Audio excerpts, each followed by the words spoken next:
TV host na si Kuya Kim Atienza, takot nga bang sumali sa mga game show?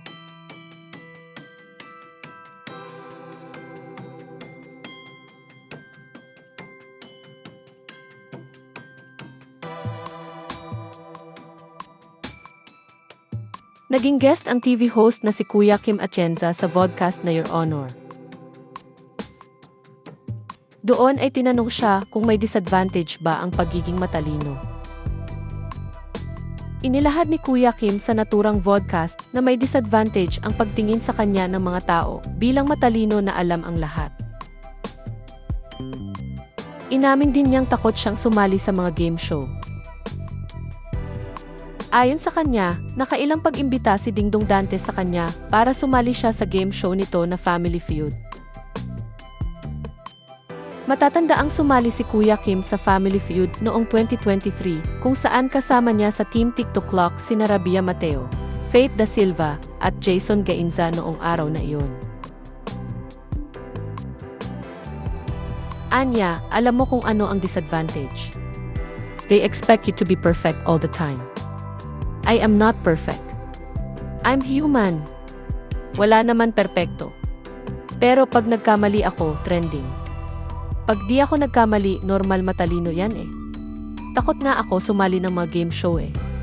Maski yung Family Feud, talagang ilang pilit sa akin ni Dong bago ako sumali dyan.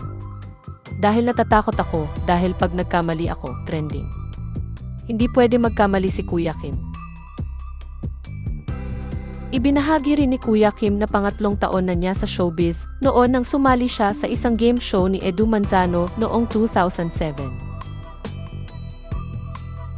Kwento pa niya, tinanong siya sa naturang game show kung ano ang pinakamalaking isda sa mundo, kung saan ang tamang sagot ay butanding. Ngunit sa pagmamadali niya at sa ingay ng mga tao ay blue whale ang naisagot niya, kaya natalo siya sa naturang game show. Bago pa ang Facebook noong panahong iyon at naging laman na siya agad ng mga meme sa social media. Nag-trending ako mga ano to. Pangatlong taon ko sa showbiz. Okay. 2007. Isang game show sa ABS-CBN ang title 1 versus 100. Kay Edu Manzano. Yeah. Oh. Kay Edu Manzano. Yeah. So, ang tapang ko pa noon. Sabi ko lahat ng game show, pwede ako dyan. Matalino ako eh. So, sumali ako. Si Edu ang host. Eh di, ang style nun, may mga questions, multiple choice, pero may 100 na audience. At yung 100 na audience, heckler. Wala, Yeah. ginaganon ka. So, madidistract ka ngayon, habang nakikipagtalo ka doon sa audience, bibigyan ka ng tanong, medyo malilito ka sa sagot. Ang tanong napakasimple. Ang tanong, Kuya Kim, what is the biggest fish in the world? Alam naman ng lahat yung butanding yun eh. Alam ko butanding yun eh. Eh dahil busy ako doon sa mga nanggagalit. at ang yabang ko, Opo. at alam ko naman lahat. Ang mga answers simple. Blue whale, which is the largest living organism, the largest animal in the world. And then butanding o whale shark. Whale shark. Whale shark hindi butanding ang sinabi, whale shark.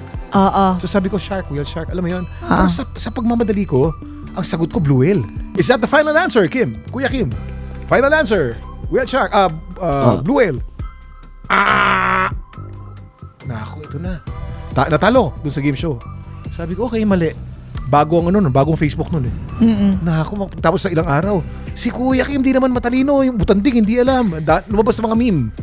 Hanggang ngayon lumalabas pa rin yan sa mga nakakaalala. Mga 30-40 anyos na yung mga yan. Pero naalala nila. Because hindi ako pwede magkamali. Because Kuya Kim is supposed to be perfect. That is the disadvantage of becoming Kuya Kim. No. Sinabi rin ni Kuya Kim sa naturang vodcast na may mga tao na mataas ang intelligence quotient o IQ, ngunit mababa naman ang emotional quotient o EQ. Dagdag pa niya, kulang daw sa social cues ang mga ganoong tao dahil doon. Anya, kasi napakarami yung may high IQ dahil sa pag-aaral. I don't take it against them. Kakaaral, nakakaaral, nakalimutan umikot, nakalimutan magkaroon ng kaibigan, nakalimutan gumimik. Kaya tumaas ang IQ. Habang tumaas ang IQ, ang FEQ o emotional quotient, yung street smartness, pababa ng pababa ng pababa. Yun ang mga boring na hindi mabasa ang conversation. Pagkausap mo yun, kung ano-ano sinasabi hindi sensitibo sa'yo, hindi nakakaaliw, hindi nakakalibang pero bibigyan ka ng facts.